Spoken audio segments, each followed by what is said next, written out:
네,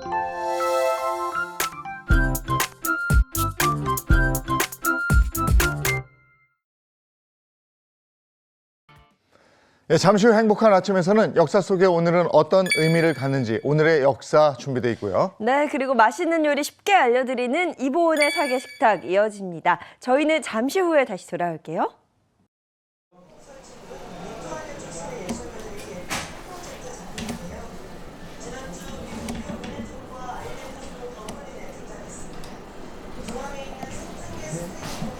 제인 씨 생방송 30초 전입니다. 네.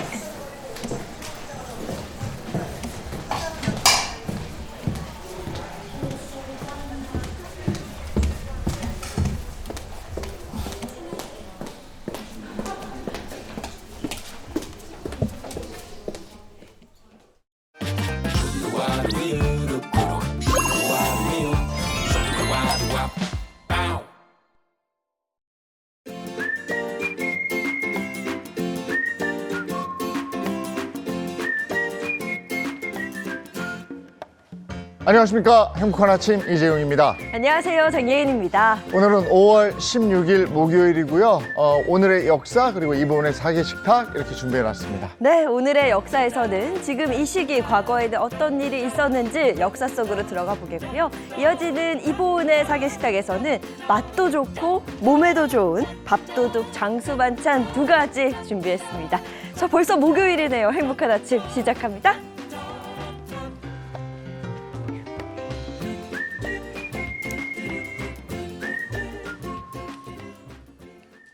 네, 화제 이슈를 발빠르게 전해드리는 모닝 브리핑부터 시작하겠습니다. 장유미 변호사와 함께합니다. 어서 오세요. 네, 안녕하세요. 안녕하세요. 네, 첫 번째 이슈부터 전해주시죠. 네, 첫 번째 이슈. 어제가 바로 스승의 날이었는데요. 교사들의 상해 폭행 피해 건수가 5년간 1000건을 넘었습니다. 그리고 상해 폭행을 포함한 교권 침해의 피해 건수는 같은 기간 5년 동안 10,000건을 넘었다는 소식입니다. 그 스승의 그림자도 밟지 마라. 이건 정말 옛말이 된 것 같습니다. 교사들의 폭행 피해 이 정도까지 많은 줄은 몰랐거든요. 그렇습니다. 교육부가 국민의힘 정경희 의원실로부터 받은 자료를 보면요. 지난 2018년도부터 2022년도까지 5년 동안 전국 학교에 설치된 교권보호위원회가 심의한 교권 침해 사례는 11,617건이었습니다. 또 교사를 상대로 상해 폭행을 가한 사례는 5년간 1,133건 발생했고요. 2018년도 172건에서 2022년도 361건으로 2배 이상 늘어난 것으로 조사됐습니다. 이렇게 교사들의 교권 침해가 늘어나고 있는 이유가 뭡니까? 교육계에서는 가해 학생이나 가해 학부모들에게 별다른 제재가 가해지지 않는 현실을 지적하고 있습니다. 교육부 자료에 따르면 급식 시간에 질서를 지키라고 요구한 교사에게 식판을 집어던진 학생 같은 경우에 출석 정지 열흘 정도의 처벌만 내려졌다고 하고요. 각종 민원을 메시지나 어떤 전화를 통해서 계속해서 제기했던 학부모 같은 경우에는 앞으로 그러지 마시라는 재발 방지 권고를 받는데 그치는 이런 시기라는 겁니다. 교권 침해 피해 교원은 대부분 병가나 휴직을 내기도 했고요. 다른 학교로 전보를 신청한 경우도 58건에 이르렀습니다. 아이고, 그야말로 선생님, 교사 순환 시대입니다. 네. 이게 빨리 회복이 돼야 될 텐데 말입니다.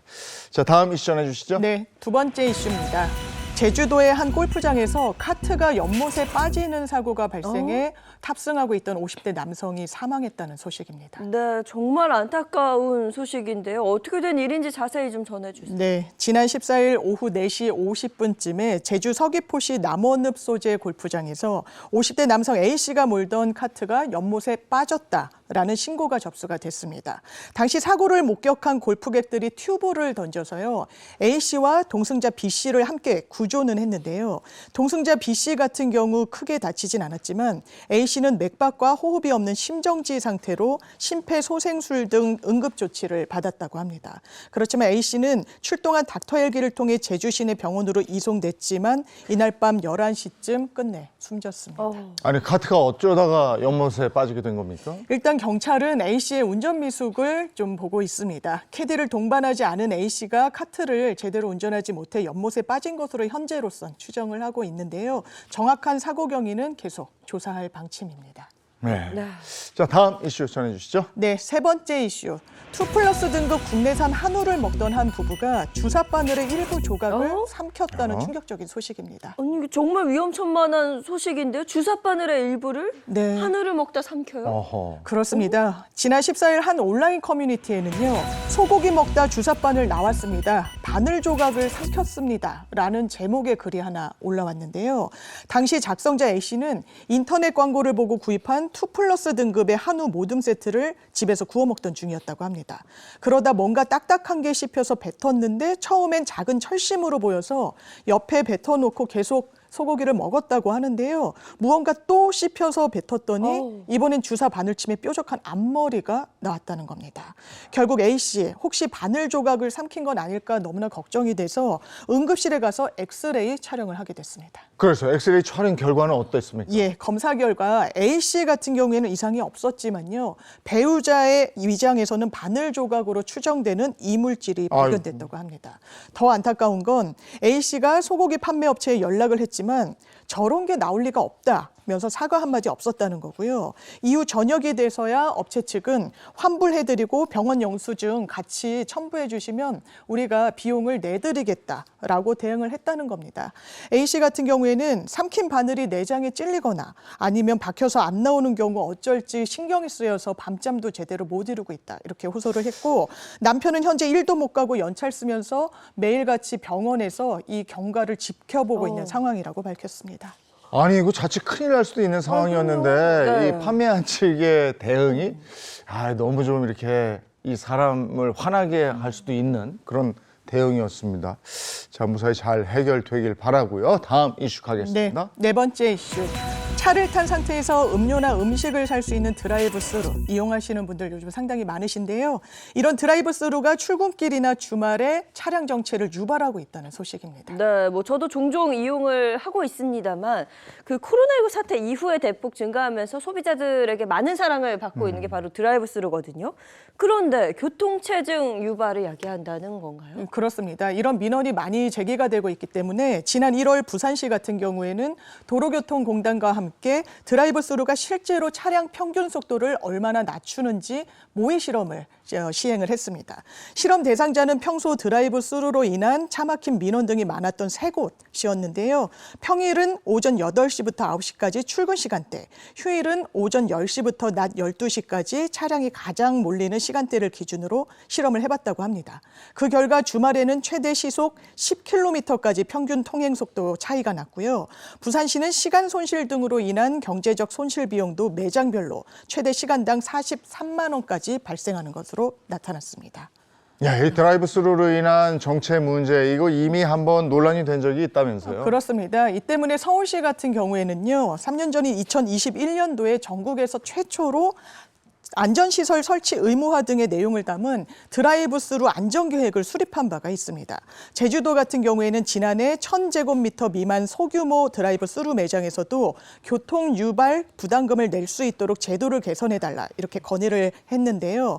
부산시 같은 경우 모의 실험 결과를 토대로 드라이브스루 매장 이용 차량이 증가해 정체가 발생하면 구군 등의 도로관리청이 매장 진출입 시간 등을 제한할 수 있도록 해달라는 내용 건의했습니다. 국토교통부는 제주시와 부산시 등의 제도 개선 건의사항을 이미 충분히 알고 있다면서 개선 가능 여부에 대해서는 현재 검토 중이라는 입장 밝혔습니다.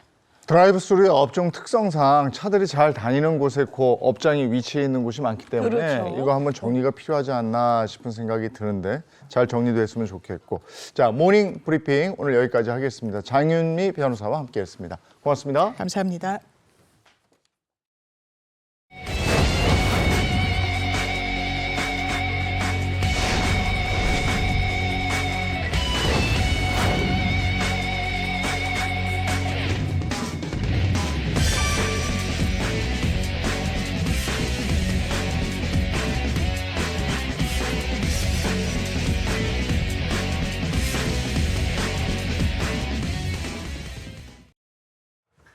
네, 지금 7시 40분을 향해 가고 있습니다.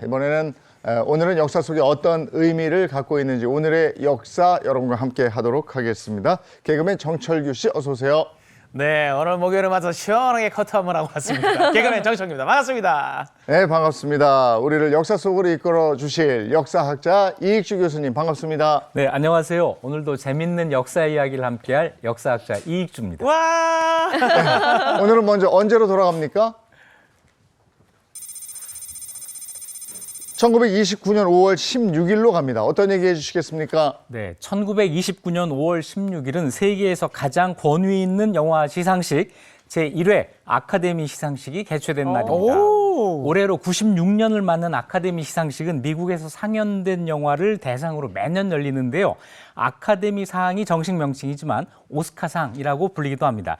원래 오락거리로만 여겨지던 할리우드 영화가 아카데미 시상식을 통해서 예술적 가치를 부여받게 됐고, 이는 할리우드 영화를 전 세계로 진출할 수 있는 발판이 됐습니다. 네, 전 세계인들의 영화 축제에 이렇게 불리고 있는데 이게 네. 1929년에 시작이 됐군요. 오.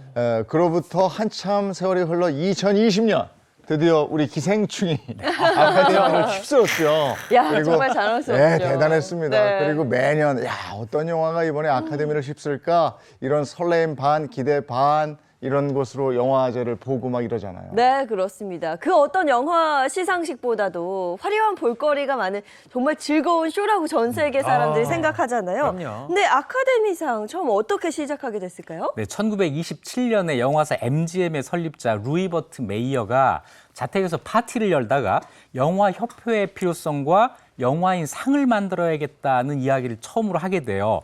그래서 그를 포함한 36명의 영화인들이 설립한 미국 영화예술과학 아카데미 회원들이 그해 영화 중에서 투표를 해서 선정하기로 한 것이 바로 아카데미상의 첫 시작이었습니다.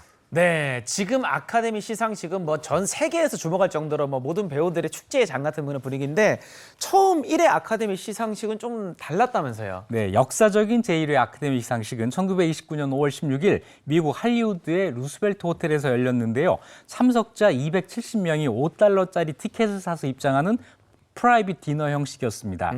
자, 그런데 텔레비전이나 방송 중계가 전혀 없이 15분 만에 그냥 끝나고 말아요. 그해 2월 달에 수상자를 미리 결정해서 언론에 발표했기 때문에 다 모여서 무언가를 더 할 일이 없었기 때문입니다. 아무튼 이 첫 시상식의 여우 주연상은 영화 7번째 천국의 제닛 게이너가 받았고요. 나무 주연상은 마지막 명령의 에밀 야닝스가 수상을 했습니다. 찰리 채플린에게는 공로상이 수여가 됐습니다. 첫 해의 작품상은 당대 최고의 제작비를 투입한 영화 날개가 수상했는데요. 1차 세계대전 당시 두 파일럿의 우정과 그 사이에서 여자를 두고 벌어지는 로맨스가 주 내용으로 전쟁 배경 멜로 영화의 시초였습니다. 1회 아카데미 시상식은 이렇게 조촐하게 시작됐지만 불과 3년 후인 1932년엔 100명의 위원이 선출해 임하는 대규모 시상식으로 발전이 됐습니다. 90년이 넘는 역사 동안 아카데미 시상식은 많은 볼거리를 줬지만 네. 백인들의 잔치다 이런 비난을 또 받기도 했는데 최초의 흑인 그 아카데미 시상식 수상자는 누굽니까? 네, 그렇습니다. 아카데미상은 미국식 사고방식에 편향돼 있다, 백인 중심이다라는 비판이 늘 뒤따랐는데요. 1940년 아카데미 시상식에서 역사적인 장면이 연출됩니다. 흑인 배우가 처음으로 여우조연상 후보에 올랐고 수상자로 결정이 된 겁니다. 수상자는 바로 영화 바람과 함께 사라지다에서 하녀 역을 맡은 해티 맥다니얼이었는데요. 트로피를 손에 쥔 그녀는 인생에서 가장 행복한 순간이라고 말했습니다.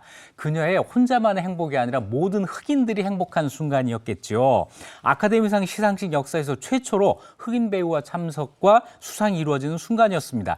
해티 맥다니얼은 클락 게이블, 비비안 리 주연의 바람과 함께 사라지다에서 기존의 수동적인 하녀의 모습이 아니라 활달하고 유쾌한 하녀 역할을 연기해서 인상적인 모습을 보여줬습니다. 이날은 정말 아카데미 역사에서 기억할 만한 한 장면이 나온 그 날이었네요. 그런데 그 나무주연상을 거부했던 뭐 배우도 있었어요? 네, 누구나 이 상을 받기를 꿈꾸는데요. 네. 상을 받게 됐는데도 거부한 사람이 있었습니다. 그 주인공은 유명한 영화죠. 대부로 두 번째 나무주연상을 받게 됐던 말론 브란도였습니다. 1973년 아카데미 시상식에 나무주연상을 수상했지만 상을 받으러 무대에 올라간 사람은 말론 브란도가 아니라 아메리카 원주민 여성 사친 리틀 패더였습니다.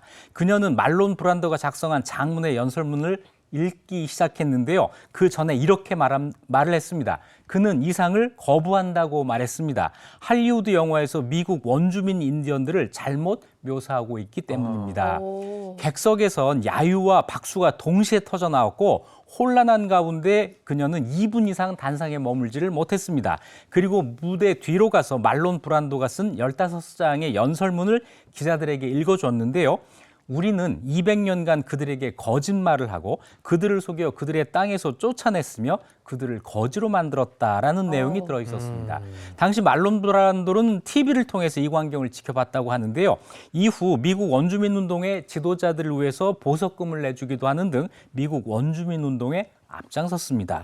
이 사건은 아카데미 역사에서 두고두고 회자되고 있기도 합니다.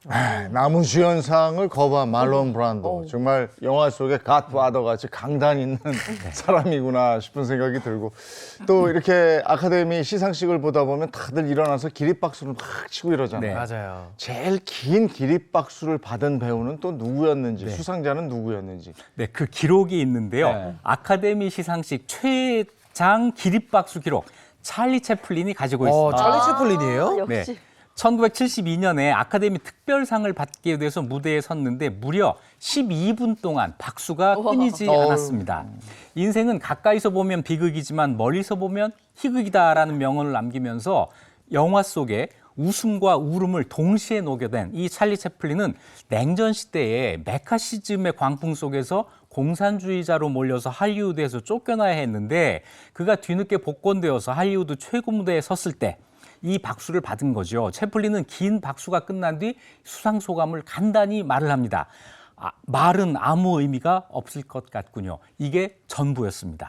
이 말을 끝내고 그 특유의 중절모와 지팡이를 들고 무대 뒤로 사라졌다고 합니다. 이야. 네, 찰리 채플린의 수상 소감도 참 위트가 있는 것 같은데요.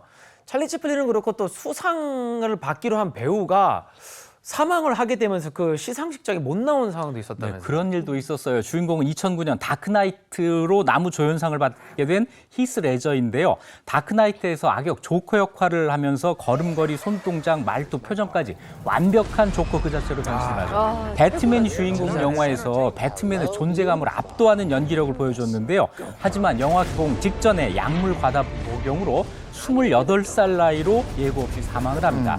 나무 조연상 수상자로 호명됐을 때 무대에 아버지, 어머니, 여동생이 함께 올라가서 대리로 수상했습니다. 아카데미상의 사후 수상은 사실은 1976년 네트워크로 나무주연상을 수상한 피터 핀치 후 두 번째 있는 일이었습니다. 야, 히스레저는 정말 조커 그 자체였어요.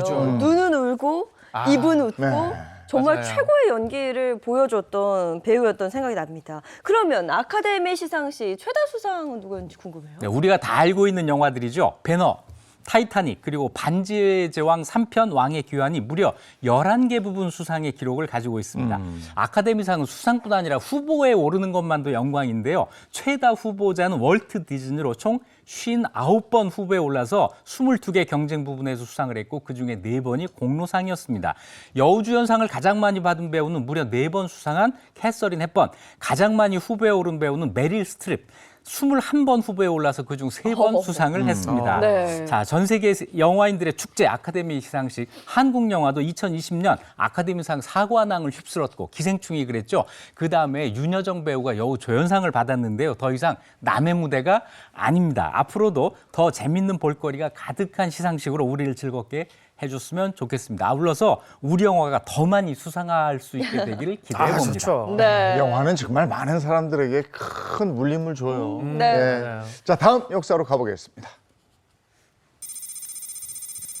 1955년 5월 18일로 갑니다. 어떤 얘기 해주시겠습니까? 영화 얘기를 또 하게 되네요. 1955년 5월 18일은 홍콩 영화의 전성기를 이끌었던 우리의 영원한 따거 배우 주윤발, 저우룬파가 태어난 날입니다. 영화 55년생이에요. 영웅본색에서 바바리 코트 입고 성냥개비를 물고 있는 이 모습 많은 분들이 기억하실 텐데요. 주윤발은 1980년대 후반부터 90년대 중반까지 홍콩 누아르를 세계적인 장르로 만들었고 한국의 홍콩 영화 붐을 일으킨 주인공입니다. 액션뿐 아니라 멜로, 코미디, 사극 한계 없는 연기력으로 아시아 최고 인기 배우로 자리매김했습니다. 야, 윤발이 형이 어느새 70 가까운 나이가 된다는 게 정말 잠깐만요, 형님이세요? 형님이지. 그 바바리 코트에 성냥개피 입에 물고 쌍골. 야, 이거 정말 소시적에 윤발이 형 흉내 안 내본 사람이 어디 있겠습니까? 그러니까 지금 뭐 정철규 씨도 그렇고 다 추억을 가지고 계신 거예요. 네. 저희 큰형님이시죠. 느껴집니다. 저는 그때 느낀 게 성량이 나만 올줄 알았어요. 네. 다 따라하느라고. 그럼요.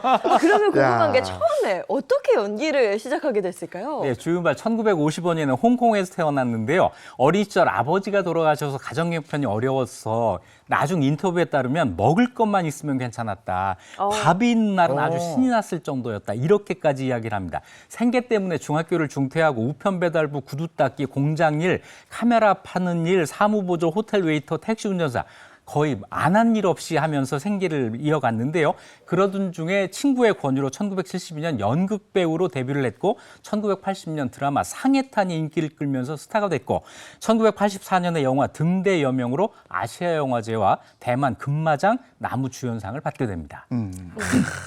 그 주윤발 하면은 뭐니 해도 영웅 본색이지 않습니까? 행수센 어이 와이 어이송환님 이가 막 가슴이 막 찢어지 그 가벼운 숨소리 나에게 따스함을 주고 이 가사 얼마나 멋집니까? 네, 그런데 이 영웅 본색 속 주윤발은 정말 신드는 그 자체지 않았습니까? 네, 영웅본색의 오우상 감독, 이 마크 역의 배우를 물색하던 중에 소년 가장들에게 장학금을 전달하는 주윤발의 기사를 읽고 첫 만남에서 매력을 느꼈다고 해요. 오우상 감독은 주윤발에 대해서 그는 따뜻한 마음과 현대적인 기사도의 풍모를 느끼게 하는 사람이었다라고 회고를 했습니다. 그렇게 해서 1986년에 개봉한 영화 영웅본색으로 주윤발은 정말 최고의 스타가 됩니다. 우리나라에서도 1987년 5월에 개봉을 했는데요. 이 영화에서 주윤발은 암흑가에서 이름을 떨치다가 몰락한 후 과거의 영광을 되찾고자 하는 주인공 마크 역을 연기를 했습니다. 의리를 위해서라면 목숨을 내놓는 카리스마를 보여주면서 관객들을 사로잡았어요. 특히 트렌치코트에 선글라스, 성냥을 입에 무는 특유의 모습을 크게 유행시켰고요. 양손에 권총을 들고 쏘는 이 쌍권총 액션, 지금도 정말 압권이죠. 이 총알이 정말 끝없이 나오는 총알이 계속 나와. 네, 이 영웅본색 속 주윤발은 남자들의 우상이 됐고 영원한 큰형, 영원한 따거를 만들어준 대표작입니다. 야, 근데 뭐 영웅 본색도 최고지만 와호장룡 기억하시는 분들도 많을 거예요. 그럼요, 예. 특히 그 장찌와 대나무 액션 정말 명장면이었다고 하더라고요. 네, 무협 영화의 대표죠. 와호장룡은 춤을 추듯 펼쳐지는 현란한 액션 장면. 이게 관객을 사로잡습니다. 아카데미 시상식 10개 부분 후보에 오르기도 했는데요. 이 영화에서 무당파의 마지막 고수 리무바이 역을 맡은 주윤발은 노련한 연기력을 보여줍니다. 이 영화의 하이라이트는 주윤발과 장찌의 대나무 숲 액션이에요. 경공수를 이용해서 그 하늘하늘한 대나무 잎을 차고 공중으로 올라가는 이런 경공수인데요. 이걸 이용해서 결투를 펼치는 시는 정말 전 세계를 놀라게 했습니다. 이 무술 영화인데 지금도 보시지만 네. 정적이야. 그래요? 그냥 막 바쁘지가 않아. 네. 너무 여유 있는 무술, 여유 있는 무술. 근데 주윤발이 우리나라에도 얼마나 인기가 있었는지 광고에도 나왔잖아요. 사랑해요. 땡큐. 사랑해요. 네, 그렇습니다. 어머머, 너무 빠져들었어. 네, 주윤발 우리나라에서 정말 의외의 모습으로 등장했는데요. 1989년 한 음료수 광고에 깜짝 출연을 했습니다. 이 광고에서 주윤발이 오토바이를 타고 화물 트럭 컨테이너로 들어가요. 거기에서 한 여성으로부터 이 음료수를 받아들죠. 그걸 마시고 사랑해요 땡키스 하면서 이마에 탁 치는 이 장면에 이거 기억하는 분 많을 거예요. 국내 최초 외국인 모델 등용의 기호의 그 기록을 갖고 있는 영화인데요. 당시 주윤발 씨 인기가 한국에서 얼마나 대단했는지를 실감할 수 있는 사례이기도 합니다. 네, 또 우리 큰형님 따거 주윤발이 한국 음식을 그렇게 좋아했다고 합니다. 그죠? 네, 주윤발이 1980년대에 한국에서 촬영을 한 적이 있는데 다른 사람들은 전부 양식을 먹으러 가는데 자기만 혼자 갈비탕이 너무 좋아서 그리고 매일 김치에 밥을 말아 먹었다라고도 하고요.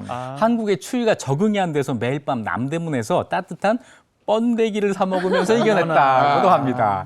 근데 정말 최고의 스타지만 이렇게 딱 들었을 때 소탈하고 좀 검소하다는 느낌이 있습니다. 네, 정말 소탈하기로 유명합니다. 시장에서 혼자 장 보는 모습이 종종 목격되기도 하고 평소 지하철을 타고 다니는 것으로도 그렇다고 유명합니다. 그래요. 차가 있는데 기사가 자기를 기다리게 하는 이게 마음이 편치가 않고 와. 평소 마음 내키는 대로 다니는 것을 멋져요. 좋아해서 지하철을 주로 탄다고 합니다. 또 얼마 전에 전 재산 우리 돈으로 한 8,100억 정도인데요. 있는데요. 이걸 사회에 기부한다고 네. 밝혔습니다. 네. 작년 부산 국제영화제 때 부산을 방문했어요. 올해 아시아 영화인상을 받았는데 이때 이 기부에 대한 인터뷰가 있었습니다. 처음에 이렇게 얘기를 해요. 나는 기부하고 싶지 않았는데 아내가 기부를 한 겁니다. 나는 그냥 돈을 타서 쓰고 있어요. 이렇게 이제 농담을 한 거죠. 그러면서 네네. 진담은 이렇게 나와요. 이 세상에 아무것도 안 갖고 왔기 때문에 갈 때도 아무것도 안 가져가도 상관이 없다. 돈은 영원히 가질 수 없는 것이고 세상을 떠나고 나면 다른 누군가가 쓰기에 남길 수밖에 없기 때문에 그 돈이 꼭 필요한 사람에게 전해주고 싶다. 이런 생각으로 결정을 했다고 합니다. 네. 자, 받은 사랑을 돌려줄 줄 아는 진정한 스타지요. 우리가 그를 영원한 큰형님, 따거로 기억하는 것은 그의 따뜻한 마음씨와 그가 보여준 행보 때문이 아닐까 합니다. 아, 진짜 윤발이 형이네요. 큰형님. 그리고 홍콩 언제 이렇게 가다가 지하철 탔는데 거기에 윤발이 형이 딱 있으면 얼마나 좋을까. 아 근데 사진도 찍어준대요. 그래요? 야, 한번 그런 경험 해봤으면 좋겠네요. 자, 다음 역사로 가보겠습니다. 1967년 5월 15일로 갔습니다. 어떤 얘기 해주시겠습니까? 네, 1967년 5월 15일은 세계 유일의 바닷속에 있는 왕릉, 수중릉이죠. 문무왕 수중왕릉이 발견된 날입니다. 약 1300년 전에 신라 문무왕이 죽어서도 나라를 지키기 위해 수중릉을 만들었다라고 한 이런 이야기가 전해 왔는데요. 이날 경주 앞바다 작은 섬 대왕암이라고 한 바위섬이에요. 이것이 문무왕의 왕릉인 것으로 밝혀지면서 얘기 속에 문무대왕릉의 존재가 실제로 확인이 됐습니다. 네, 문무왕 수중왕릉이 실제로 밝혀진 그런 날인데 살아 있을 땐 삼국 통일을 이뤘고 죽어서도 내가 우리나라 이 땅을 지키겠다 이런 거였잖아요. 네, 그렇습니다. 신라의 삼국 통일을 완성한 왕은 무열왕이 아니라 태종 무열왕의 아들 문무왕이죠. 문무왕은 고구려를 멸망시키고 또 당나라 세력까지 몰아내면서 완전한 삼국 통일을 이뤘습니다. 자, 그런데 평소에 지휘법사에게 죽은 뒤의 일을 이야기하곤 했다고 하는데요. 이런 이야기입니다. 세상의 부귀영화는 다 덧없는 것입니다. 내세에는 용이 되어서 나라를 지키겠습니다. 이렇게 얘기를 해요. 비록 용이 신성한 동물이라도 업보에 따른 윤회를 믿는 불교 사회에서 내세에 인간이 아닌 동물의 몸으로 다시 태어나겠다라고 하는 것은 다음 생애의 부귀영화를 포기하겠다 이런 의미였습니다.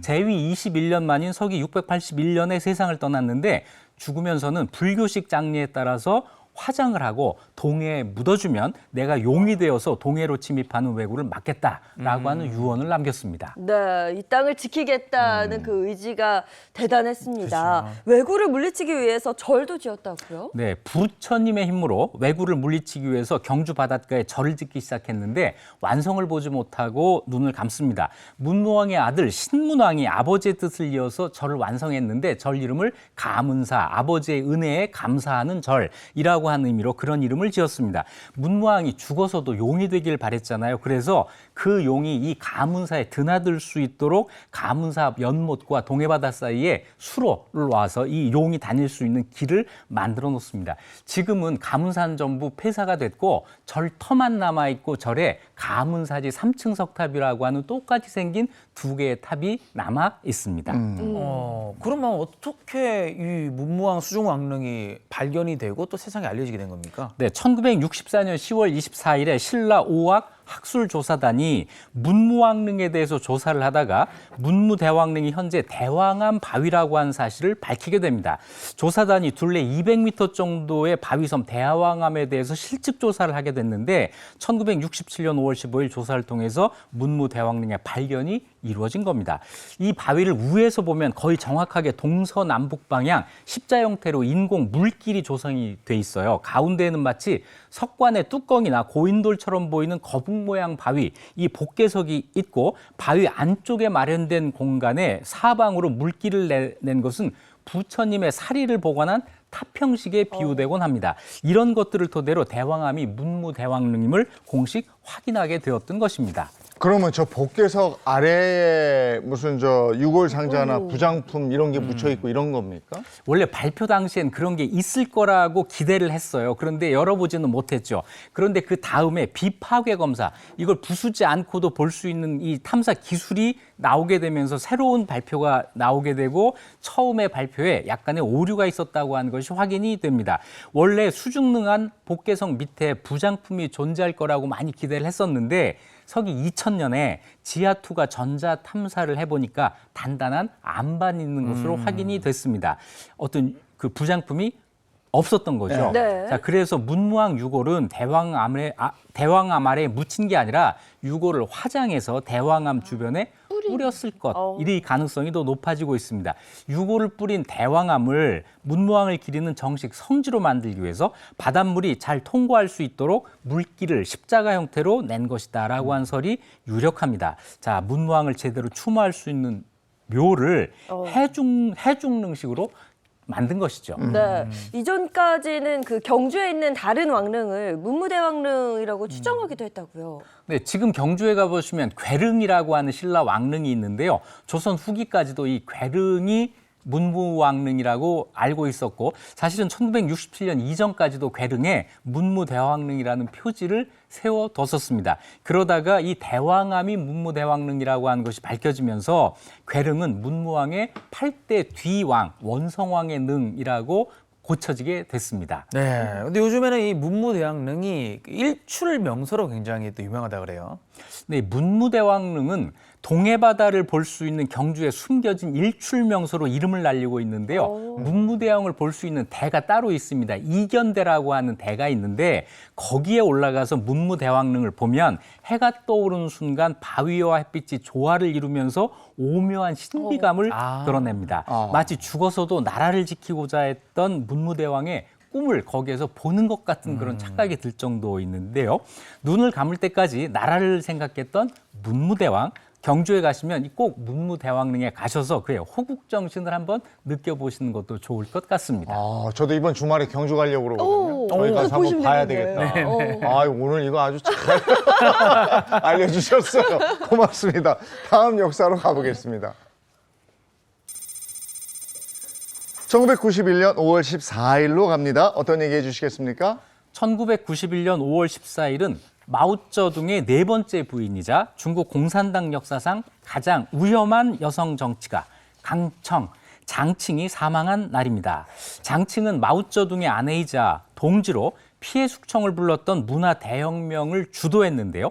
자신의 바람대로 최고 권력자의 자리에 오르는 데는 성공했지만 결국 감옥에서 쓸쓸한 최후를 맞게 됐습니다. 네, 중국의 4대 악녀로 꼽히는 사람이 있습니다. 여태우, 서태우, 측천무 그리고 장칭 이렇게 네 명인데 악명 높은 영부인이자 중국인들 네. 사이에서는 공포의 대상이었다고요? 네, 맞습니다. 뭐 당대 최고의 권력자인 마오쩌둥과 결혼했지만 어린 시절부터 좀 살펴보자면 좀 불우했었다 그래요? 네, 장칭은 1914년에 목수인 아버지와 그의 첩 사이에서 태어났는데요. 아버지가 모녀에게 매일같이 폭력을 행사했다고 합니다. 결국 모녀는 아버지의 폭력을 피해 집에서 나오게 됐고 장칭은 이 지옥 같은 어둠을 벗어나기 위해 배우가 되기로 마음을 먹습니다. 꿈을 이루기 위해 15살에 산둥성 연극학교에 입학을 했고요. 여기서 연극 공부를 시작을 합니다. 네, 어려운 환경 속에서도 어린 나이에 이렇게 배우를 꿈꿨는데 어떻게 좀 배우로서 생분은 좀 괜찮았나요? 연극의 단역 배우로 배우 생활을 시작했고요. 1935년에 인형의 집에서 주인공 노라 역을 맡으면서 주목을 받았습니다. 점차 인기가 높아지면서 여러 영화에도 출연하게 되고 활동을 하는데 꿈에 그리던 대학에도 들어갔습니다. 대학 도서관에서 일을 하다가 공산주의 사상을 알게 됐고 1933년 중국 공산당에 입당을 합니다. 그런데 공산당 활동을 한다는 이유로 투옥이 되기도 하고 남성 이력이 문란하다는 등 자신을 둘러싼 소문이 일파만파로 퍼지면서 우울증에 시달리기도 했습니다. 결국 상하이에서의 연극 배우 생활을 청산하고 예난으로 이사를 하게 됐는데 여기서 인생을 완전히 뒤바꿔 놓는 사람을 만나게 됩니다. 네, 그게 바로 마오쩌둥이네요. 그렇죠. 그렇습니다. 그때 만난 거죠. 네, 당시 예난은 1935년 마오쩌둥이 대장정을 마치고 공산당 지도부를 재건하던 중이었고 그래서 혁명에 투신하려던 청년들이 모여들었던 공산당의 성지였어요. 장칭은 여기서 마오쩌둥을 만났고 마오쩌둥은 또 그녀에게 한눈에 반합니다. 이때 장칭이 24살, 마오쩌둥이 45살이었어요. 당시 마오쩌둥에게는 대장정을 함께한 조강지처이자 공산당 동지였던 헛즈전이 있었지만 별거 중이었습니다. 결국 두 사람이 결혼을 하게 됐는데 마오쩌둥은 4번째 결혼, 장칭은 3번째 결혼이었습니다. 조강지처를 버리고 어쨌든 젊은 여성과 결혼을 하게 된다. 공산당 전체에도 별로 이미지가 좋을 것 같지 않은데 공산당 측에서 반대하지 않았나요? 네, 마오쩌둥의 결혼은 공산당 안에서 큰 스캔들이었고 반대가 심했습니다. 특히 이 헛즈전이 공산당 내부에서 상당히 비중이 있는 사람이었거든요. 그래서 마오쩌둥과 이 공산당이 타협점을 결국 찾게 되는데 장칭과의 재혼을 인정하는 대신 2가지 조건을 내겁니다. 첫째, 장칭은 최선을 다해 마오를 보살펴야 한다. 둘째, 장칭은 앞으로 30년간 어떠한 정치 활동을 해서는 안 된다라는 것이었습니다. 그래서 장칭은 루신 예술학원 교수를 지내면서 조용한 내조를 이어가게 됐고 이때까지만 해도 장칭은 예의 바르고 공손하다라는 평가를 들었습니다. 네, 그렇게 잘 지내던 그러던 장청이 어쩌다가 갑자기 그렇게 그 무소불위의 권력, 그래 악녀라는 얘기가 나올 정도로 휘둘렀나요? 네, 마오쩌둥이 국공 내전에서 승리하고 1949년에 중화인민공화국 주석이 되면서 장칭은 퍼스트레이디가 됐습니다. 이때 불리던 이름이 레이디 마오였는데요. 하지만 정치엔 관여하지 않았어요. 그러다가 권력의 선봉에 서게 된 것은 1960년 중국 현대사를 뒤흔들었던 극좌 사회주의 운동 문화 대혁명 때였습니다. 중화인민공화국 수립 후 과도한 중공업 정책으로 국민 경제가 몰락하고 마오쩌둥의 인기가 아주 급락하게 되는데요. 마오는 사회주의 계급 투쟁을 명분으로 반대파를 제거하기 시작했습니다.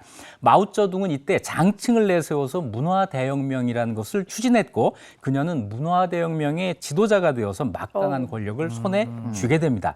이때 장칭은 장춘차오, 왕흥원, 야오원 위안과 함께 문화대혁명을 주도했고 1966년부터 1976년까지 10년에 걸친 문화대혁명은 학생들로 조직된 홍위병을 내세워서 전 중국을 광기로 물들였습니다. 너무 무서운 말이잖아요. 네. 중국을 광기로 물들였다.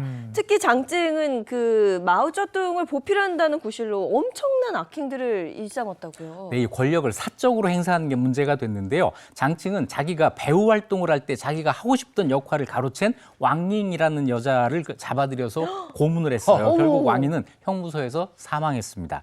또 2대 주석 류 샤오치의 아내 왕광메이가 자신보다 예쁘고 잘났다라는 이유로 질투를 하는데요.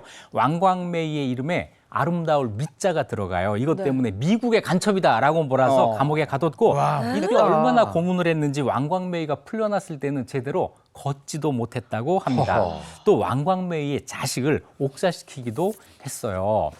자기 마음에 들지 않는 사람, 자기를 반대하고 비판하는 사람 마구잡이로 투옥을 시켰고 이들은 대부분 고문 끝에 사망했습니다. 중국에서 이 장칭의 인기는 정말 땅에 떨어지죠. 사람들이 다 싫어했는데요. 네. 이런 소문까지 나요. 장칭이 젊은 남자 피가 혈색을 좋게 해준다고 해서 젊은 병사 100명의 피를 수혈했다. 이런 괴소문이 돌기도 합니다. 장칭과 함께 문화대혁명을 주도한 4사람을 흔히 4인방이라고 부르는데요. 네. 이 방이라고 하는 것은 패거리라는 뜻인데 주로 나쁜 패거리를 부를 때 쓰이는 말입니다. 그래서 우리가 무슨 파라고 하는 이런 뜻인데 중국에서 4인방이라고 이제 이 사람들을 부르게 되면서 그 뒤로 우리나라에서도 3인방, 4인방 이런 말들이 이제 쓰이게 됐던 거죠. 네. 그 권력으로 중국을 쥐락펴락하면서 그야말로 악행을 일삼았는데 이 권력이라는 것이 영원할 수는 없죠. 말로는 비참했다고요. 네, 그렇습니다. 20세기판 측천부가 되려던 장칭은 결국 추락하고 마는데요. 1976년에 마오쩌둥이 세상을 떠납니다. 이러면서 중국에서는 커다란 권력 투쟁이 벌어지는데요. 이 권력 투쟁에서 장칭이 패배를 하고 실각을 합니다. 이 1976년은 중국 역사에서 굉장히 슬픈 한 해로 기록이 돼 있어요. 마오쩌둥이 죽었고요. 저우원라이도 이 해에 죽었고 이때 24만 명이 사망을 하는 당산 대지진이라는 것도 이 해에 일어나거든요. 이 이후에 중국 민심이 막 흉흉했죠. 이런 가운데 장칭이 그 이전 문화 대혁명의 책임을 전부 쓰게 되고 실각을 하게 됐던 겁니다.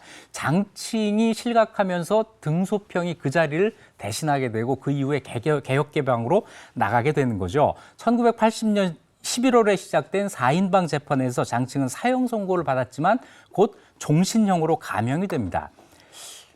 그때 그렇게 괴롭혔던 왕광메이가 살아서 재판정에서 그녀의 몰락을 지켜봤다고 아, 합니다. 묘했겠다. 자, 장친 결국 1991년 5월 14일 77세 나이로 감옥에서 스스로 생을 마감했습니다.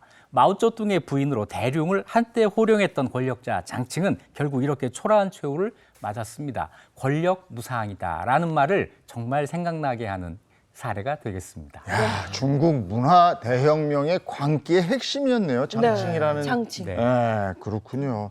자, 오늘도 유익한 역사 이야기를 들려주셨습니다. 이익주 교수님 고맙습니다. 고맙습니다.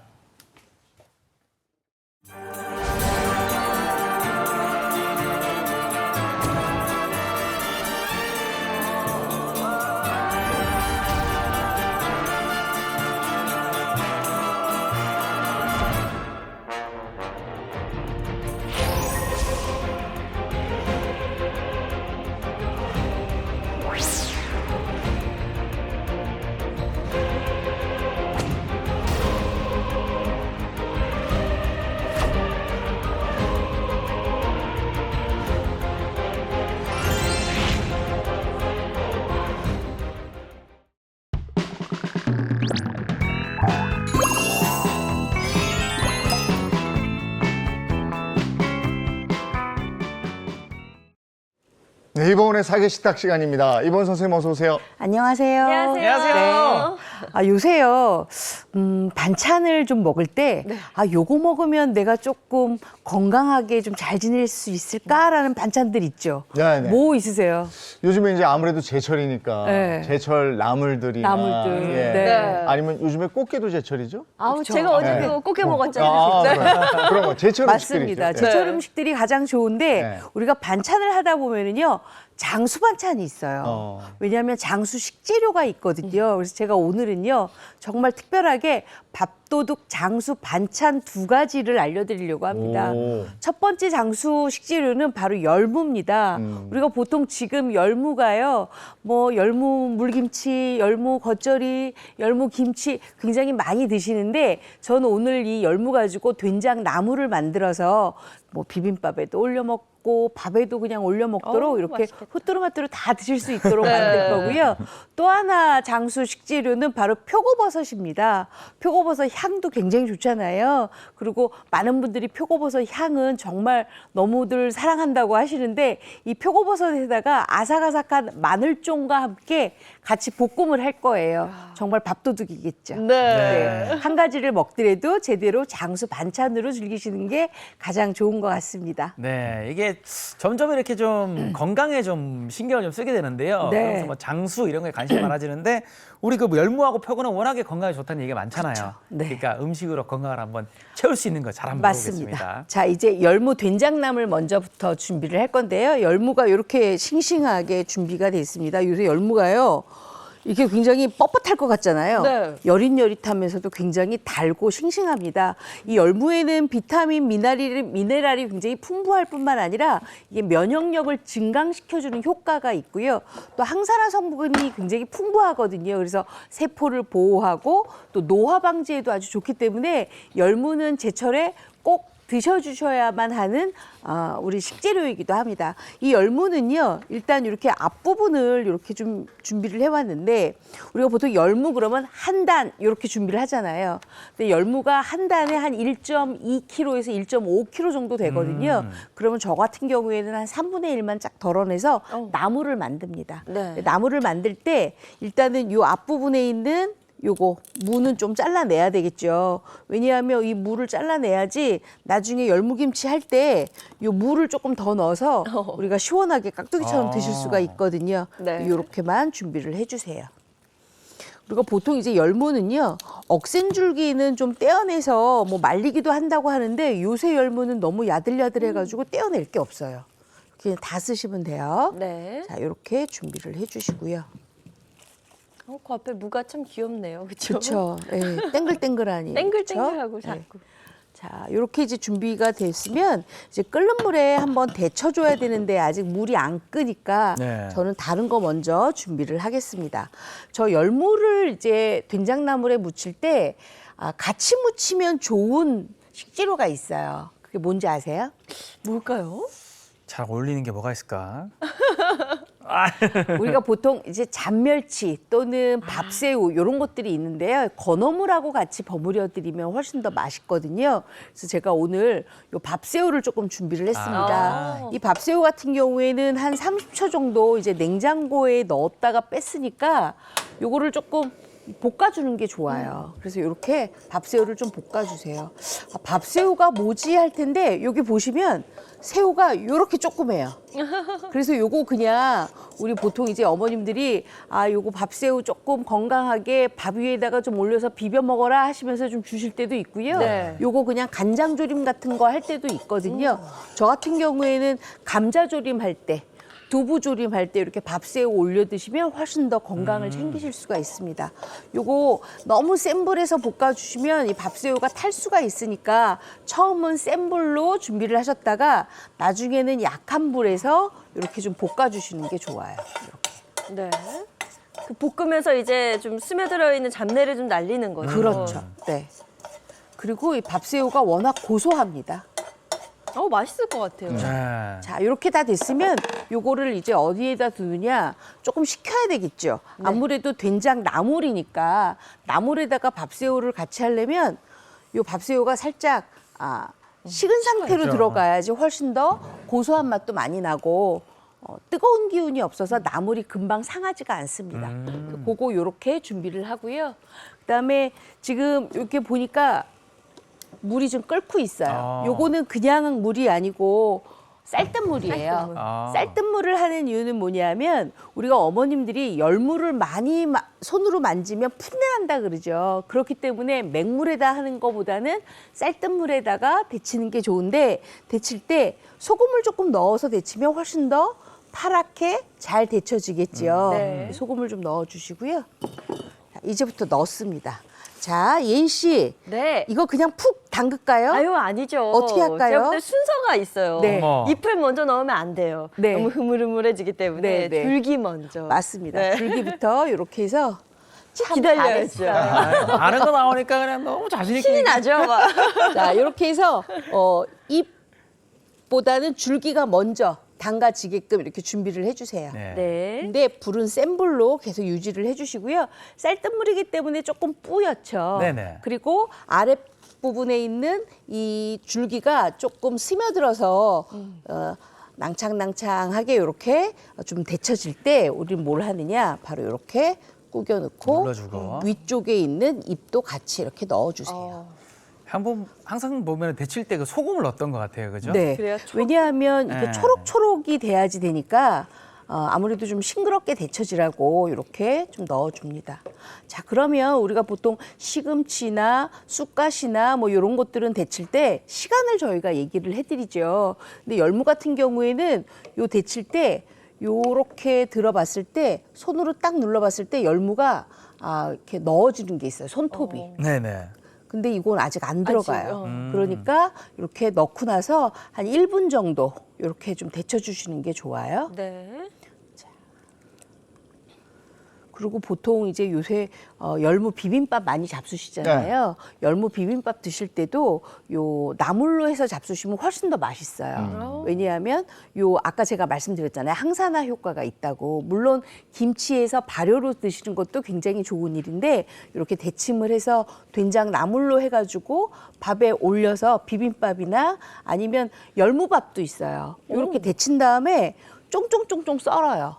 그러고 난 다음에 밥 지을 때 뜸들일 때 딱 집어넣는데 네. 요거는 예인 씨는 못 하겠네요. 저는 좀 못할 것 같아요. 왜냐하면 요거는 밥솥에다 하는 밥이 아니라 냄비밥이나 솥밥에다가 해야 되거든요. 네. 자, 일단 요렇게 좀 준비가 다 됐어요. 건질게요. 네. 열무 한 단 사놓으면 이렇게 나물도 하고 그리고 또 열무김치 해놓으면 나중에 그 비빔국수 위에 아. 그거 너무 맛있거든요. 아주 맛있죠. 사가사. 비빔밥도 그렇고. 너무 맛있죠. 아. 자, 이렇게 해서 이제 열무를 다 데쳤어요. 데쳤으면 찬물로 얼른 집어넣어서 열기를 빼주셔야 돼요. 안 그러면 우리가 초록초록하기 위해서 소금 넣었잖아요. 근데 오래도록 열기를 하게 되면 누렇게 뜨거든요. 그러면 열무가 맛이 없으니까 네. 이렇게 해서 바로 넣어주세요. 찬물에. 그러고 난 다음에는 요거를 건져서 건져서 한 번 더. 찬물에 한 번 더 헹구셔야 돼요. 네. 그래야 완전히 열기가 빼지는데 요때 한번 저희가 주의할 게 뭐냐 하면 시금치 같은 경우에는 열기가 금방 빠지기 때문에 바로 건져서 찬물에 넣으면 되거든요. 근데 열무는 이게 좀 두께감이 있어서요. 한참 이렇게 열기를 물 안에서 좀 빼주셔야 돼요. 그리고 바로 다른 한번 판으로 더. 가서 요거를 또 해서 빼주세요. 네. 아우 저거 엄청 뜨거울 건데 아. 선생님. 안 뜨거워요? 안 뜨거워요? 네. 찬물에 헹궜잖아요. 네. 아우 팔팔 끓는 물에서 나와가지고. 자, 이제 이렇게만 준비를 해 놓으세요. 자, 그랬으면 제가 아까 그랬잖아요. 시금치나 뭐 다른 쑥갓 같은 경우에는 데치고 난 다음에 그냥 바로 쫑쫑쫑쫑 썰어서 바로 어떻게 해요? 묻혀주면 되죠? 네. 네. 근데 이 열무는 두께감이 있다고 제가 말씀을 드렸잖아요. 그러니까 요거를 이렇게 가지런하게 이렇게 좀 준비를 하세요. 준비를 해서 제가 뭘 하려고 그러냐면요. 포크 다 있으시죠? 아 쭉쭉 제가 찢으시다. 예전에 그렇게 시래기 말씀드렸을 때 시래기를 부드럽게 먹으려면 포크로 섬유질을 조금 끊어줘야 된다고 말씀드렸잖아요. 네. 마찬가지로 이렇게 열무도 준비를 해놓고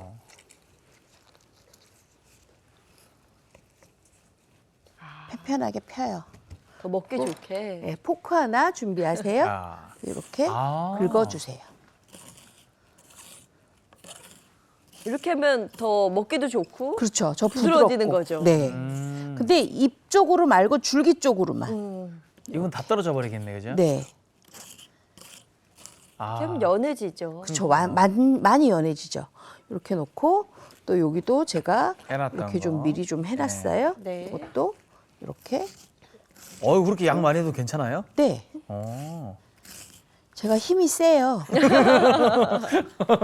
자, 이렇게 또 준비를 해주세요. 이래야 굉장히 된장 양념이 속 안에 잘 배어요. 아, 만약에 두꺼운 채로 그냥 하잖아요. 그러면 잘 배이지 않아요. 그러면 양념이 좀 겉돌겠죠. 네. 그리고 양념이 겉돌면 맛이 없어지잖아요. 그러니까요. 이렇게 준비를 해놓으세요. 약간 고기에 그럼 칼집 내는 느낌으로, 그죠? 네, 다 됐다 생각하면 요거를 먹기 좋은 크기로 한 3cm 길이로 이렇게 썰어주세요. 아.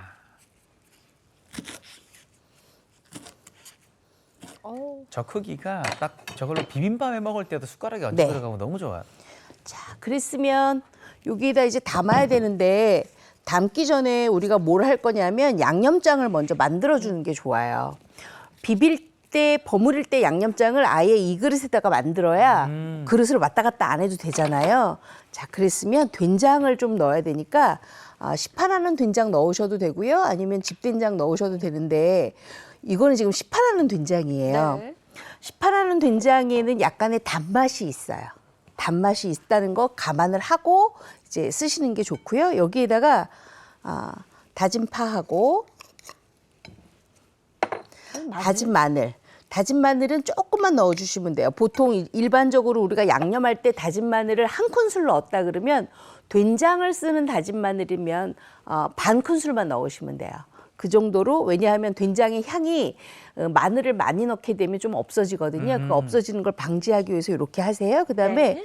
물을 한 컵을 한 큰술을 같이 넣으세요. 그래야 좀 풀어지잖아요. 네. 그리고 우리가 여기 밥새우가 있죠. 밥새우가 우리가 한번 볶았긴 했지만 그래도 살짝 비린내가 요 나무라고 했을 때 날 수도 있으니까 요 맛술을 조금 넣어주세요.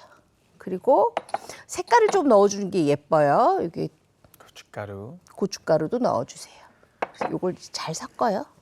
약간 풀어주는 느낌으로 그렇죠. 섞으면 되죠. 네. 근데 이 열무랑 된장이 참 잘 어울리는 것 같아요. 늘 맞아요. 보면은. 이렇게 잘 섞어주세요. 저거 맛도 어떨지도 궁금하네요. 네. 요거 아주 맛있어요. 자, 그랬으면 이제 여기에다 넣어야 되는데 그냥 넣지 마시고 물기를 좀 빼주셔야 돼요. 네. 꼭 짜서. 어이구야. 이렇게 넣어주시고 요거도 아까 제가 포크로 한 번씩 내렸기 때문에 수분감이 좀 있어요. 요것도 이렇게 해서 넣어주시고 그것도 한번. 이야, 세게 쫙 짜시네. 워낙 주부님들이요 남는 게 힘밖에 없어요. 저 정도면 거의 착즙 수준인데. 자, 이렇게 됐으면 요거 이제 가져다가 이제 무치는데 그냥 무치지 마시고요. 아까 밥새우 있었잖아요. 지금 들어가는구나. 밥새우랑 같이 해서 무쳐주세요. 아, 요거 들어간 맛이 또 궁금해요. 굉장히 고소해요. 음. 네, 그래서 이거 조물조물 묻혀요. 밥새우가 막 크게 씹히거나 그러진 않을 것 그렇죠. 같은데요. 네, 선생님? 그렇기 때문에 저희가 일반적으로 보리새우 안 쓰고 밥새우 쓰는 거예요. 보리새우 쓰셔도 상관은 없는데 또 보리새우 있다고 또 안 먹는 아이들 있을 수도 있잖아요. 네. 그러니까 그냥 밥새우를 쓰시는 게 훨씬 더 좋아요. 이렇게 조물조물 묻혔어요. 저기에 밥새우의 향이 맛이 어떨지 그치. 궁금하긴 해요. 그게 지금. 궁금하죠. 예. 자, 지금 여기 다 묻혀졌으니까 여기에다가 이제 나머지만 하면 돼요. 요거 참기름 또는 아. 들기름 넣어주시고요. 이게 제일 중요해요. 마지막에 참기름 한 그리고 깨가루도 깨가루. 이렇게 넣어주세요. 바퀴. 향 넘어온다. 그렇죠. 향이 너무 좋죠. 왔어. 왔어, 맨. 자, 이렇게 됐으면 요거 바로 그냥 뜨거운 밥에다가 올려서 잡수시면 되는데 요거 그냥 비빔밥으로 잡수셔도 맛있겠죠? 네. 네. 자, 그럼 접시에다가 한번 제가 담아 볼게요. 아, 밥도둑인데 이거 금방 다 먹겠는데요. 네. 이렇게 맛있겠다. 이렇게 해서 같이 잡숴 보세요. 열무, 된장, 나물입니다. 네. 요때 딱이네. 이 열무는 저는 진짜 김치로만 먹어봐서 이 된장나물 맛이 너무 궁금해요. 일단 그 향이 너무 고소한 좋다. 향이 한번 싹 올라오는데 네. 저 굉장히 고소하죠? 그 고소한 향이 있어야지 맛있어요. 와, 고소하고 연하네요. 네. 제가 데쳤잖아요. 네. 그리고 포크로 한번 섬유질을 끊어줬잖아요. 우리가 그냥 열무로 무치는 것도 굉장히 맛있지만 이렇게 밥새우를 넣고 무쳐주는 것도 조금 색다른 방법이에요. 이 밥새우 향이 올라오는 그게 또 묘미인 것 같아요. 살짝 느껴지는데요. 딱 봤을 때는 너무 건강한 맛일 것 같잖아요. 근데 정말 밥도둑이란 말이 딱 맞아요. 입맛을 싹 돋우면서 자꾸 손이 가는 맛? 맞아요. 자꾸 손이 가죠. 이게 새우 향이 이렇게 엄청 강하진 않고 약간 은은하거든요. 그거야. 그래서 더 맛있는 것 같아요. 네. 은은하게 있어야지만 훨씬 더 먹음직스럽잖아요. 밥새우가 들어가서 고소한 감칠맛이 나네요. 네. 그리고 씹을수록 고소한 맛이 자꾸 청 올라오죠. 네. 아, 요거는 입안으로. 올려 먹는 것뿐 아니라 그냥 참기름 조금 더 넣고 쓱쓱 같이 비벼 먹어도 먹어요. 맛있을 것 같아요. 비빔밥처럼. 네. 맛있다. 좀 맛있냐, 이거. 야, 이거는 우리 아이들도 맛있게 먹을 것 같고요. 건강에도 좋으니까. 요거는 남녀노소가 다 굉장히 좋아하는 그런 맛으로 제가 그래서 만들었어요. 아이들이 전혀 이질감 없이 먹을 수 있는 그런 반찬이기도 하고. 자, 이번에는 그러면 제가 다음 거를 또 준비를 할게요. 네. 바로 뭐냐 하면 표고버섯과 마늘종을 만났습니다. 우리 표고버섯 같은 경우에는 우리가 보통 베타글루칸이 굉장히 많이 있어서 면역력 증진에 굉장히 좋다 그러죠. 그리고 콜레스테롤 수치를 조금 낮춰주고요. 그다음에 혈액순환도 아주 좋고 또 심혈관 예방도 굉장히 잘하기 때문에 우리가 보통 이제 어머님 또는 아버님 어르신들이 요거는 꼭 챙겨 드셔야 되는 그런 식재료고요. 그다음에 이제 마늘종 같은 경우에는 마늘종에 뭐 알리신의 성분이 굉장히 많다는 건 알고 계시죠. 근데 이 알리신 성분이 혈액을 조금 깨끗하게 하고 청혈 효과가 있다 그래요. 그래서 콜레스테롤 수치를 또 역시 낮춰주니까 요것도 또 우리 성인병을 조금 갖고 계시는 분들이나 아니면 성인병 예방을 하시는 분들한테도 굉장히 좋은 식재료인 것 같아요. 자, 이번에는 그러면 표고버섯을 제가 썰을 건데 네. 표고버섯을 두 가지 방법으로 쓰셔도 돼요.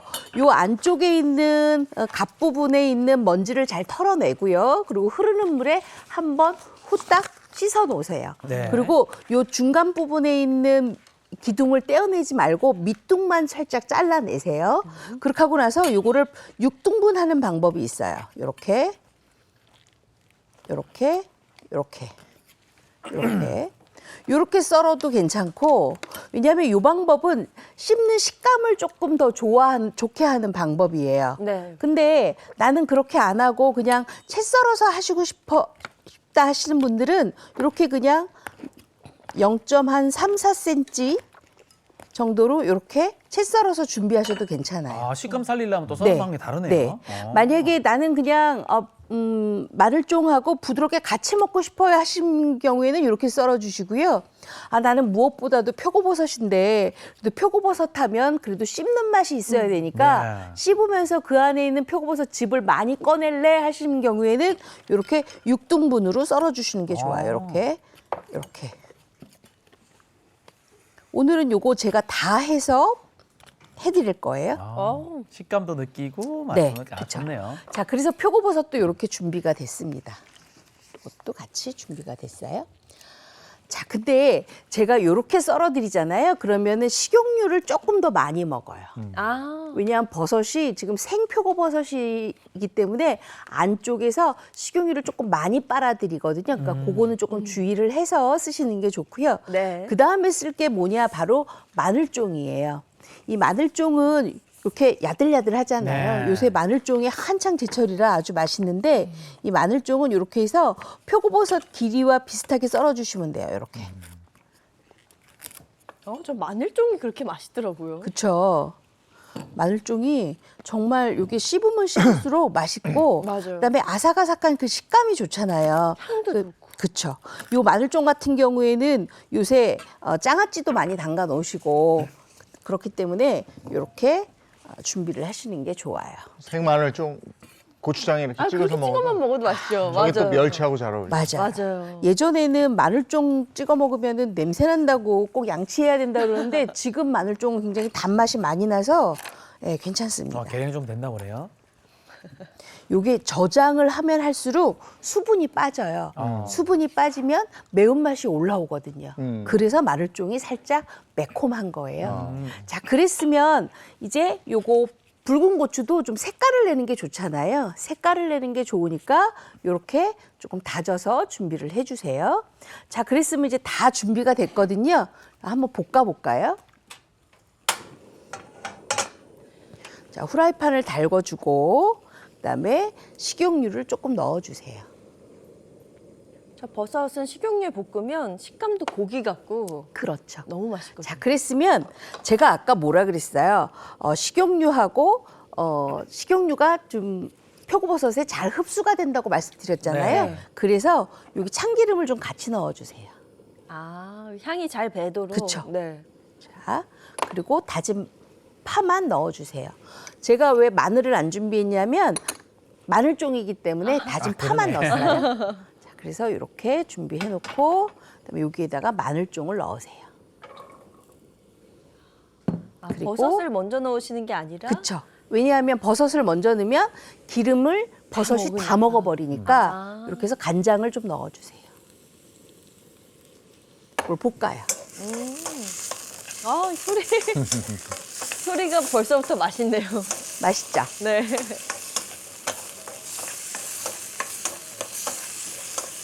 볶아주세요. 저렇게 하면 요거 볶아서 그냥 여기에다가 물엿만 약간 넣고 잡수셔도 괜찮잖아요. 근데 우리는 오늘 주재료가 표고버섯이다 보니까 여기에다 이제 표고버섯을 넣으셔야 돼요. 왜 제가 이렇게 나눠서 하냐면 기름이 먼저 들어가는 것도 있지만 마늘종의 식감이 표고버섯보다는 훨씬 더 딱딱하잖아요. 네. 그래서 오래 익혀야 돼요. 그래서 마늘종을 이렇게 먼저 볶아주시는 게 좋아요. 자, 그리고 난 다음에 이제 아까 준비한 표고버섯을 넣으세요.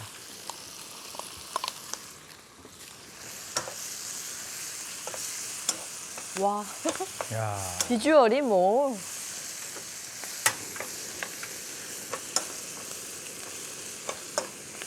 맛있겠네요, 진짜. 난 또 원래 또 표고버섯을 좋아해서 이렇게 양념돼 있으면 더 맛있죠. 향이 더 살 것 같아요. 네. 원래 가진 그 많이 살죠. 네, 버섯이나 마늘종 향이 한번 볶아내면서 배가 될 것 같아요. 저건 정말 건강한 맛이겠네. 열무도 마찬가지. 자, 이렇게 볶는데 제가 표고버섯이 약간의 사그러질 때까지 볶으려면 시간이 좀 걸려요. 네. 그렇기 때문에 오늘 생방송이잖아요. 그래서 제가 옆에다가 미리 조금 볶아놨어요. 아. 그래서 여기에다가 뭘 하느냐? 요거 넣으면 돼요. 아, 홍고추. 홍고추, 색깔 내려고. 아, 예쁘다. 그다음에 들기름을 좀 두르세요. 이번에는. 아까는 참기름, 아까는 참기름, 지금은 들기름. 네. 그리고 뭘 두르냐? 요거 통들깨예요. 통들깨를 이렇게 뿌려주세요. 맛있겠다. 요거 아주 맛있거든요. 색감 보세요. 이 씹히는 맛이요. 버섯을 씹을 때 통들깨를 같이 씹으면 고소한 맛이 배가 되거든요. 네. 그래서 이렇게 하시는 게 좋아요. 저 윤기 샤르르 흐르는 거 보세요. 윤기에 그 버섯에 통들깨 붙어 있는 저 느낌도 좋고. 무슨 중국 요리 같아. 그렇죠. 저도 그 생각했어요. 자, 이렇게 하면 이제 다 됐는데 마지막에 요 소금이 중요해요. 아. 왜냐하면 제가 지금 간장을 한 큰술밖에 안 넣었잖아요. 소금 딱 2꼬집만 넣으면 간이 딱 맞아요. 완벽하게. 네. 아.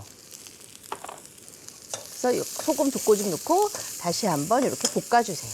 맞아요. 또 밥이랑 먹는 반찬이니까 그쵸. 네. 간이 아예 안 된 건 맞아요. 저는 좀 그쵸 맛이 없다고 느껴지더라고요. 있어야죠. 네. 자, 이제 다 됐어요. 다 됐으면 접시에다 좀 담아볼까요? 이 열무나물도 엄청 맛있는데 저거 더 맛있을 것 같아요. 표고버섯하고 마늘종하고 같이 이렇게 잡수시는 게 좋아요. 이렇게. 저거야말로 진짜 밥도둑이겠네. 네. 그래서 건강의 장수 식재료를 이용을 해서 이렇게 두 가지를 조금 궁합을 맞추시면 훨씬 더 이제 먹는 즐거움과 함께 건강까지 챙기니까 더 네. 좋겠죠.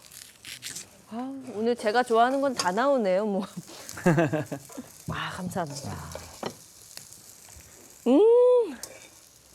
향이 아주 좋죠? 향 너무 좋아요. 기름을 또 참기름 한번 들기름 한번 이렇게 쓰셔서 그런지 네. 우리 워낙 들기름과 참기름을 같이 쓰잖아요. 훨씬 더 몸 안에 흡수되는 그 성분이 훨씬 더 좋은 게 많아요. 버섯이 또 고기 같아요. 그렇죠? 씹히는 식감이 아주 버섯하고 쫄깃쫄깃하잖아요. 마늘종하고 잘 어울린다. 네, 아주 잘 그리고 어울리죠. 중간중간 입에서 통들깨가 씹혀요. 이게 탁탁 터지거든요. 나 네. 그거 좋아해. 그 식감도 좋고 맞아요. 맛도 좋아요. 네. 오. 야, 이거는 굉장히 뭔가 이렇게 크게 내면 제대로 된 요리, 반찬이 아니라 그렇죠. 메인 요리로도 이거 손색 없어요. 이것도 애들도 좋아하겠네요. 아. 너무 맛있어요. 이렇게 먹다가 열무나물도 한번 같이 먹고 그렇죠. 네. 최고의 밥상입니다. 여기다 견과류 같은 거 넣어도 될 것 같아요. 아, 그럼요. 호두나 아니면 요새 피칸 같은 거 있잖아요. 네. 그거 살짝 한번 볶아서 내시면 같이 아주 좋죠. 야, 맛이 아주 좋습니다. 저희 다음 주는 어떤 다음 걸까요? 주에는요, 약간 좀 출출하신다고 말씀을 제가 많이 들어서 다음 주에는요, 구황작물인데 요거 요새 드시면 아주 맛있습니다. 도토리묵 가지고 아주 맛있는 메뉴 2가지 준비했습니다. 도토리묵으로 만드는 요리 다음 주도 기대해 보겠습니다. 네. 네, 고맙습니다. 고맙습니다. 제가 날씨 보자고 말해야 되는데 입에 잔뜩 넣었더니 발음이 안 되네요. 오늘 날씨 어떤지 궁금합니다. 맛이랑 기상캐스터 나와주세요. 네. 네, 상암동입니다. 찬 공기가 유입되면서 날씨가 종잡기 어려웠습니다. 강원 산간에는 때 아닌 대설특보가 내려졌고요. 오늘 아침 기온은 무려 한 자릿수로 떨어졌습니다. 요란하게 내리던 비는 서서히 잦아들고 있습니다. 동쪽은 낮까지 더 이어질 텐데요. 영동과 경북에 최대 40mm가 예측됩니다. 강원 산간에는 눈이 조금 더 오겠습니다. 양은 1에서 5cm 정도고요. 네, 눈이 오면서 빙판길 조심히 이동하셔야겠습니다. 오늘도 전국적으로 바람이 강합니다. 현재 영동과 남부 곳곳에 강풍특보가 유지되고 있으니까요. 시설물 관리 잘해주셔야겠습니다. 오늘 아침에는 지금 날이 쌀쌀한데요. 낮 동안에도 바람이 불면서 선선하겠습니다. 서울 20도, 부산은 23도에 그칩니다. 당분간은 뚜렷한 비 예보 없고요. 내일부터 다시 맑고 따뜻한 날들이 이어지겠습니다. 변덕스러운 날씨에 건강 잘 챙겨주시기 바랍니다. 날씨였습니다. 계절의 여왕 5월에 날씨가 희한합니다. 오늘은 가을 같은 느낌의 쌀쌀함과 청명함이 있고요. 네. 강원도에는 또 대설주의보가 내려요. 그러니까요. 기상정보가 너무 급변해서 확인을 잘 하셔야 될 것 같아요. 비가 그친 지역을 중심으로는 맑고 깨끗한 하늘 보실 수 있을 것 같습니다. 좋은 하루 보내시고요. 저희는 내일 아침 7시 30분에 다시 돌아올게요. 행복한 아침, 행복한 하루 되십시오. 고맙습니다. 고맙습니다.